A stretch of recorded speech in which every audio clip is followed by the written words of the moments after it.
திரையுலகில் ஒரு தனித்துவமான புரட்சியை அமைதியாக செய்த ஆற்றலாளர், பெருமைக்கும் பாராட்டுதலுக்கும் உரிய, என்றைக்கும் மறக்க முடியாமல் நெஞ்சில் நீக்கமர அமைந்துள்ள இயக்குனர் பாரதி ராஜா அவர்கள் இயற்கை எய்தினார் என்ற செய்தி நமக்கெல்லாம் அதிர்ச்சியூட்டக்கூடிய செய்தியாக இருந்தாலும் கூட அவர் ஒவ்வொன்றையும் முத்திரை பதித்தவர். ஒரு கிராமத்திலே பிறந்து வளர்ந்து சென்னைக்கு வந்து, சென்னைக்கு அவர் வந்தது மட்டுமல்ல, சென்னையை கிராமத்துக்கு அழைத்து போன பெருமை பாரதி ராஜா அவர்களுக்கு உண்டு.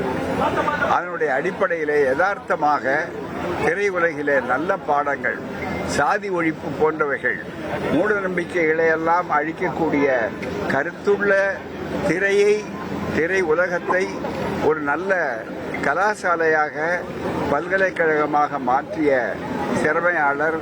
என்றென்றைக்கும் சமூகம் அவருக்கு கடமைப்பட்டிருக்கிறது. அவருடைய ஒவ்வொரு திரைப்படமும் ஒவ்வொரு பாடங்களை பல்கலைக்கழகத்திலே சொல்லிக் கொடுப்பதைப் போல சமுதாயத்திற்கு மிக சிறப்பான பணிகளை செய்தவர். நாங்கள் அவரை அழைத்து முன்பு பல ஆண்டுகளுக்கு முன்னாலே திராவிடர் கழகம் புரட்சி இயக்குனர் என்ற அந்த சிறப்பான விருதை அழைத்து அவர் செய்த புரட்சிகளை பார்த்தோம்.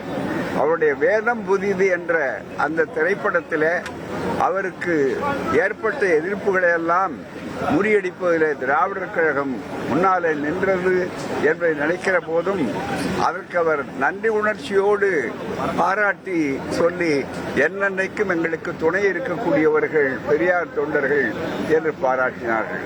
அப்படிப்பட்ட ஒருவரை திரையுலகத்துக்கு மட்டும் இழந்தது என்பது திரையுலகத்திற்கு மட்டும் ஏற்பட்ட நஷ்டம் அல்ல, இந்த சமூகத்திற்கே ஏற்பட்ட மிகப்பெரிய ஈடு செய்ய முடியாத ஒரு பெரிய நட்டம். என்றாலும் இயற்கை எண்ணி ஆறுதல் அடைய வேண்டும், அவ்வளவுதான். 1,30,00,000 மனங்களை வென்ற தந்தை டிவி யூடியூப் சேனல். தவிர்க்க முடியாத தம்ப்நெயில், கலக்கலான கான்டென்ட்ஸ். நீங்களும் இந்த குடும்பத்தில் இணைய இப்பவே சப்ஸ்கிரைப் பண்ணுங்க. அசுரபலம் கொண்ட எங்கள் டிஜிட்டல் கரங்களில் உங்கள் விளம்பரங்களை சேர்க்க வாட்ஸ்அப் பண்ணுங்க. 8939888378. Email advttv@dttv.in.